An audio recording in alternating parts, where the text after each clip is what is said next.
Hey you all, it's your girl, The internet hoe.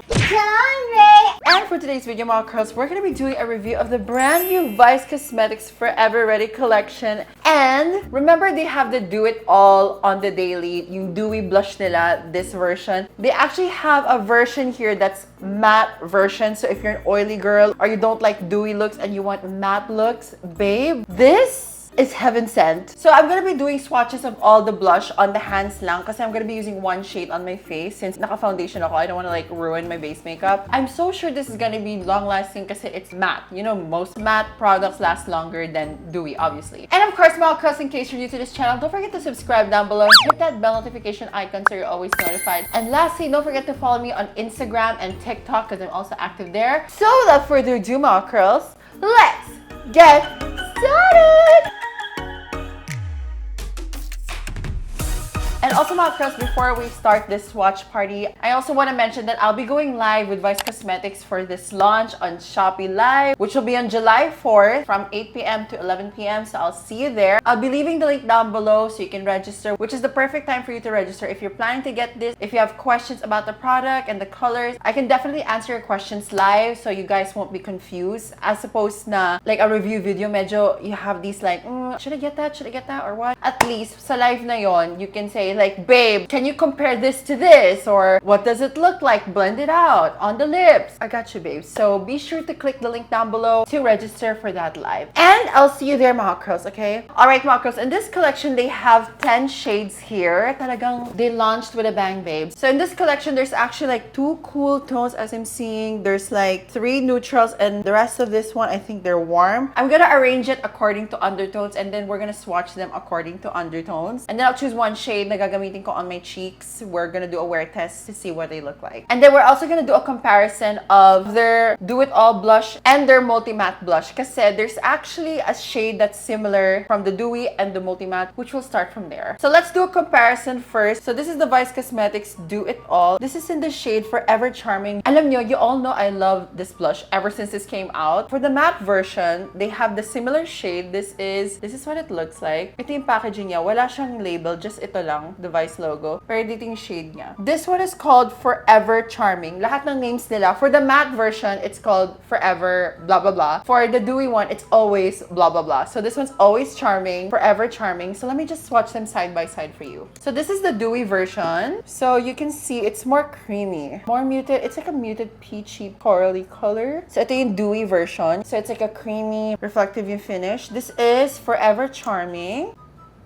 This one you can see, it's slightly lighter actually than the dewy version. And it's more matte. This one is capturing more shine. And then, if you also blend it out, so I'm just blending the dewy one. Medyo shiny siya. It's like creamy. But if I blend the matte one, the matte side, mas dewy yung dewy. Well, duh. And then mas matte yung matte. So as you can see, it's like a cream to powder finish. So you can see right away when you blend it out. Kumbaga parang siyang dried down na. Ito, this is still blendable. It's like liquidy. So usually yung mga ganitong formula, when it comes to like cream to powder finish, personally for me, I would suggest like you blend it on the back of your hand, put it on top of powder. Mas okay siya. As opposed to you put it under your powder, it can make your foundation here too matte. And then when you set it with powder, it can be patchy. So usually for formulas like this that are matte, just layer it on top of your foundation and set with powder. That's my opinion. For dewy kasi, you can get away by using it when your face is still not set kasi it's still blendable and creamy at the same time. So that's for the shade Forever Charming and Always Charming. There's also another version na matte version with the same shade sa dewy. It's called Forever Sweet. However, the thing is, wala ako nung dewy ng Forever Sweet. Di ko alam kung saan ko nalagay or did I ever receive one. So if your favorite shade is Always Sweet ng dewy version, they even have a matte version ng Always Sweet.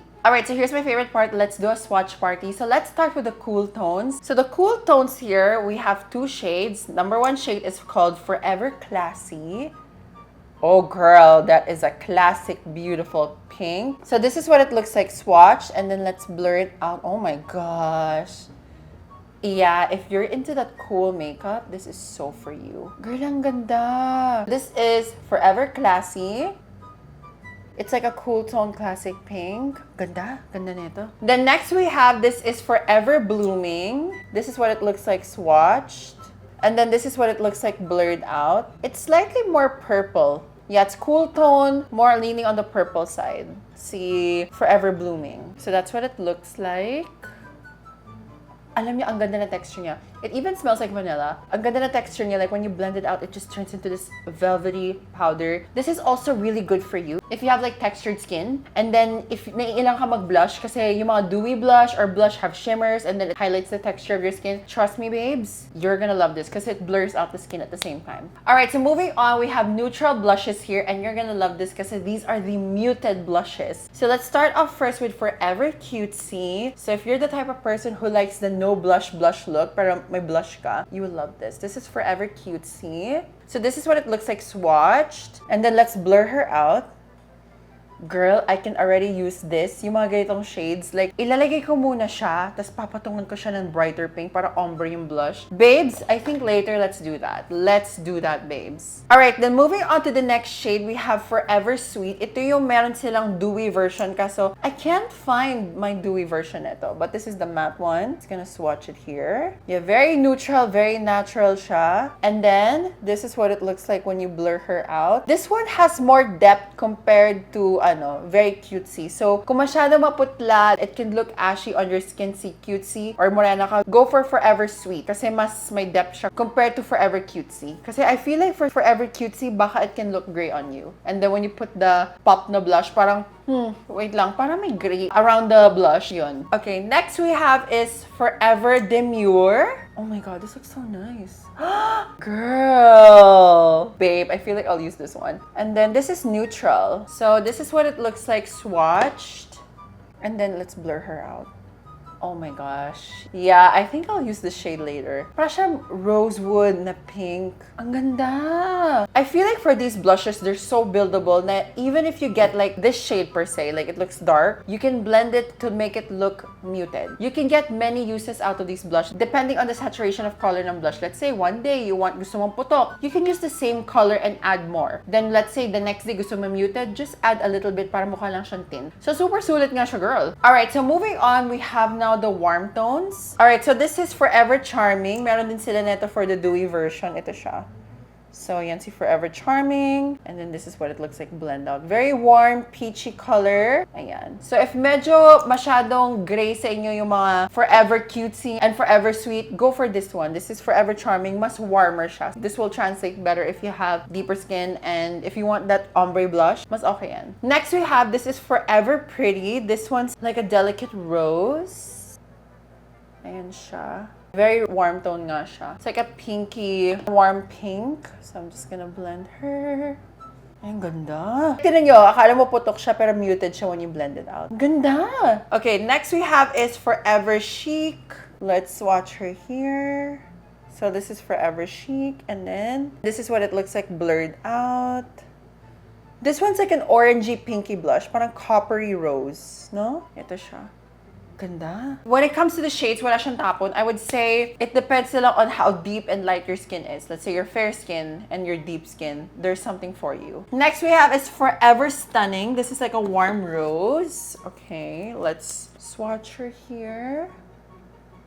Oh my gosh, ang gaganda. Pero pansin ko sa mga warm shades, medyo putok siya. If you're a muted girly, go for those neutral shades. Mas neutral siya sa cheeks. So I'm just gonna blur her here. Parang medyo mas saturated to mga to. Like if you're a spring, okay siya. What I like about these shades, they're not neon though. So if you're a summer, autumn, spring, or winter, pwede pa rin to sa'yo. So this is Forever Stunning. This is what it looks like swatched and then blurred out. Girl, ang ganda pa din. Like, I'm having a hard choice what to choose later. Then last we have Forever Softy. This is a muted apricot. This is good for spring. It's kind of light. So I'm just gonna blur her here. Yeah, this is more of a spring color. Para siyang light na apricot color. Pero muted pa rin siya. Pero medyo may pagka-neon na onte. So ito siya. Alright, so let's just apply this on our cheeks. Alam nyo, I have a hard time choosing kasi all the shades are top-notch. But I have my choices. I'm gonna do like a gradient blush. So first off, I want to use Forever Sweet.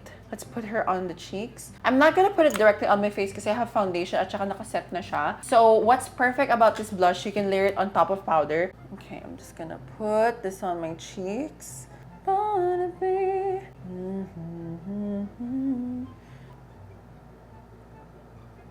I'm also gonna apply this right under the under eye. As in talagang like the whole thing.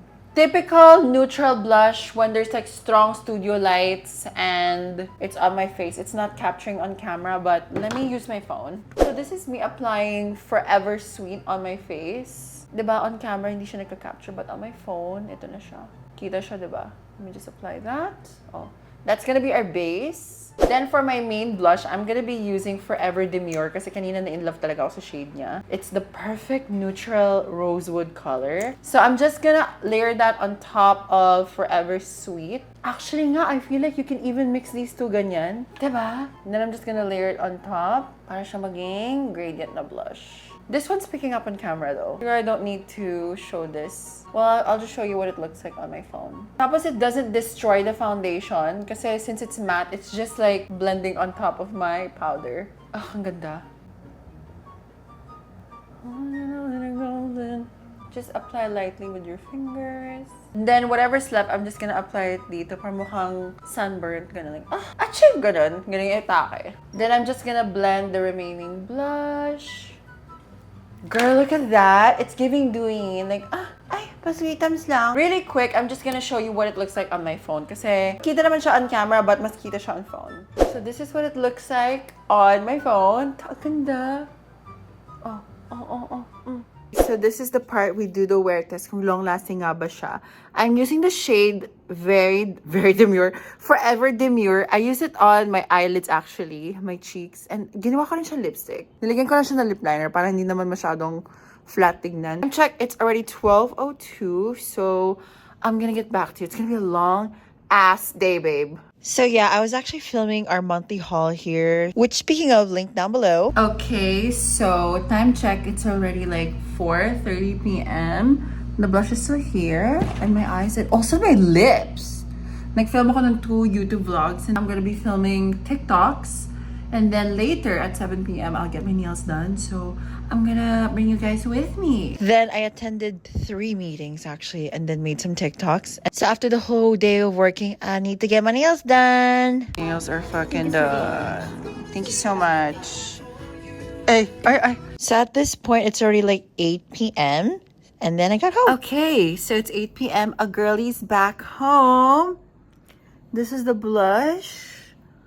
I also placed it on the lips. She's still on. 8 hours later. I'm a little bit oily, but she's still cute. Oh. Look.